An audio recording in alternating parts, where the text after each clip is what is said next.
First step in control system analysis and design is modeling, which is converting physical systems into mathematical models, which are basically set of differential equations. To do this, I'm going to use two approaches here. The first approach is the Newtonian approach, which is based on Newton's second law,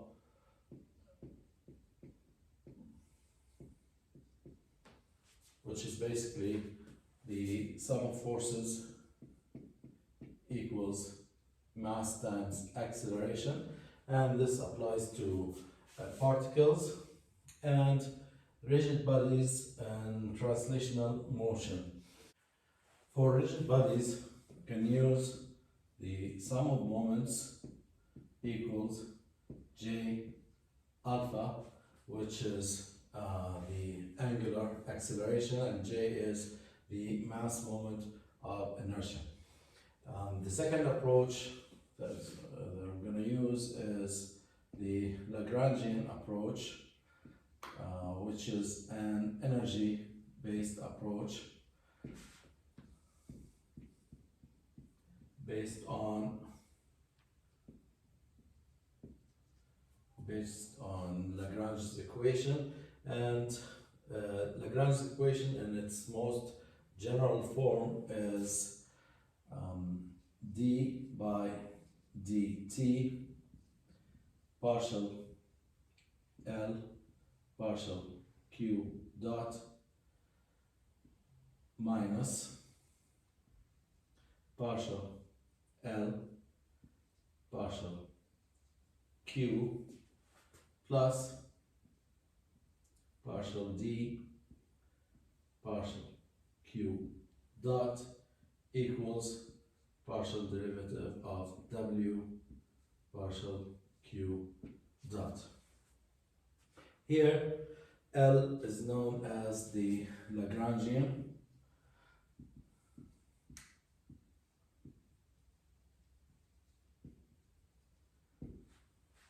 which is the kinetic energy minus the potential energy, T minus V.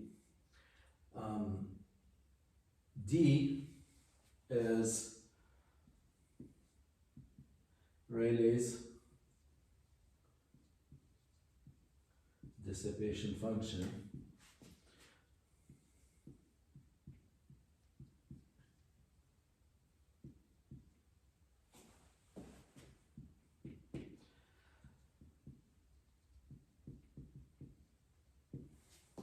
and that's when we have non-conservative forces in the system, just like friction or basically viscous friction.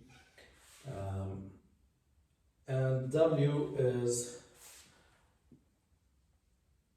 the work of non-conservative forces.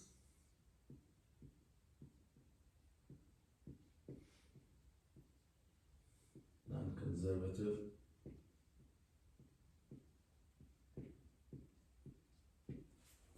forces.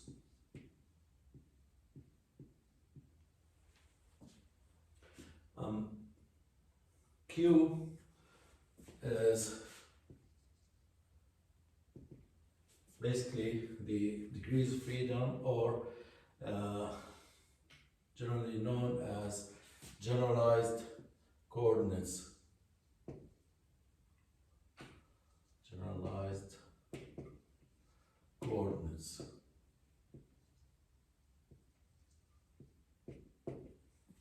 Which are basically the basic motions of the system. So here we have Newtonian approach. It's a vector-based approach, so you have to be careful when using it. It depends on basically vector quantities, so you have magnitudes and directions, so you have to take care there with this analysis. The Lagrangian approach is a little bit lengthier, but the approach is based on energy, so we're dealing with only scalar quantities, so that be a little bit easier to apply. So let me show you a very basic example on how to use either method. For example, let's assume that we have a mass spring system, mass M, connected to a fixed support by a spring with constant K, and it rests or slides on a frictionless surface. Okay, and let's apply a force here, F of t, and let's assume that the motion of the mass is x. Now, if I want to use the Newtonian approach, basically I have to draw a free body diagram, which is basically the body in motion, detached from all its surroundings, and the surroundings are replaced by forces. So in this case we have a spring, so we will have a spring force K times x, assuming that the mass moves here to the right. So I have an opposite spring force. We have the weight of the mass, mg, and opposite to it we have the normal force, and then finally we have this external applied force, F of t. So now the mass is doing a translational motion, so it's moving in the x direction, so I'm going to consider just the force balance equation in the x direction, so I'm not going to deal with the y forces. So I'm going to just say that the sum of forces in the x direction equals m, the acceleration in the x direction, and the acceleration in the x direction, assuming that the motion is x, then the acceleration is x double dot. So taking the sum of forces, I have a negative k times x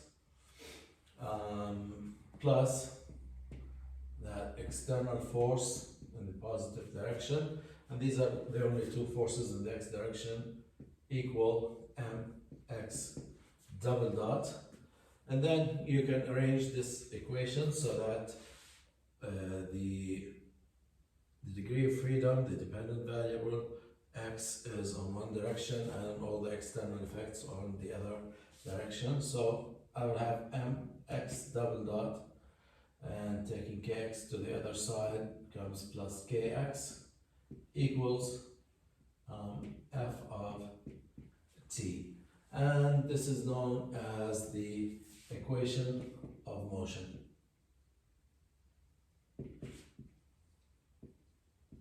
The equation of motion of the system. Okay, it's a straightforward approach, but I had to be careful in assuming the direction of the forces here. Now, if I move to the Lagrangian approach, then I will be dealing with scalars.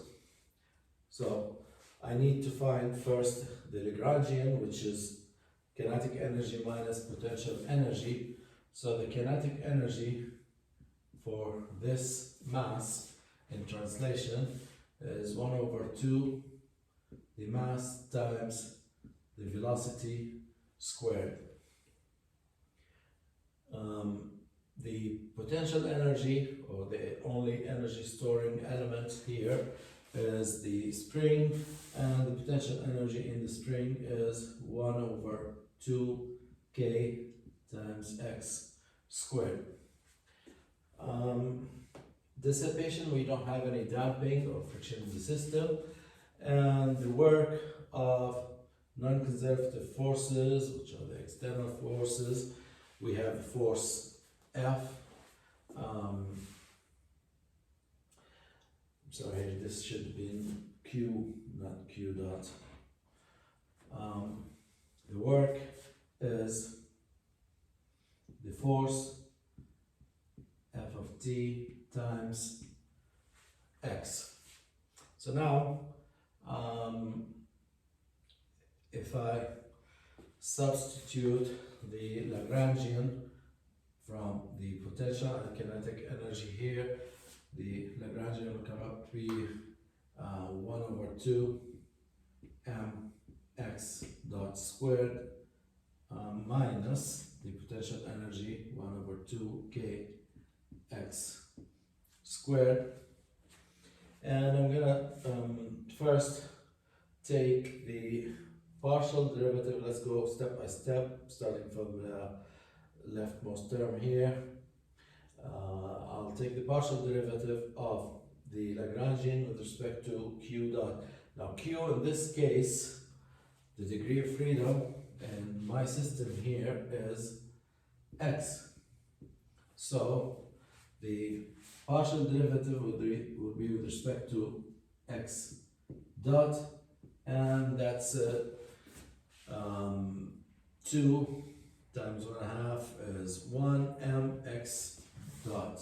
So I'm left with 1 x dot.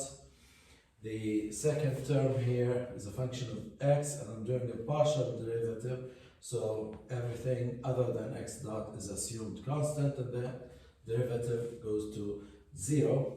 Now, the time derivative of this partial derivative is d by dt partial L partial x dot. It's going to be m is constant, m x double dot, the second derivative of x. Next, the partial derivative of the Lagrangian with respect to q, which is x. So I will have partial L partial x, and in this case x dot is assumed constant because it's a partial derivative. So I will end up with only k times x, negative k x. There's a negative sign here. The partial derivative of the work with respect to x is, I have f times x, so the partial derivative with respect to x will leave me with just f of t. So now I'll take these quantities and substitute back into the extended Lagrange equation of motion, and what I will get is, for the first term I have mx double dot,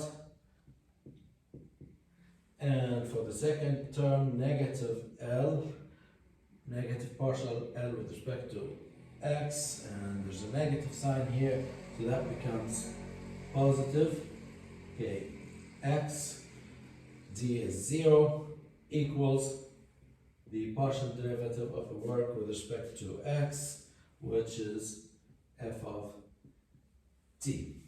And basically I get the same result as the one I got from the Newtonian approach, except that I didn't have to pay attention to the forces or the direction of the forces in the system. As a matter of fact, I don't even need to draw a free body diagram when I'm dealing with the energy approach, because I don't really care where the direction of the forces are.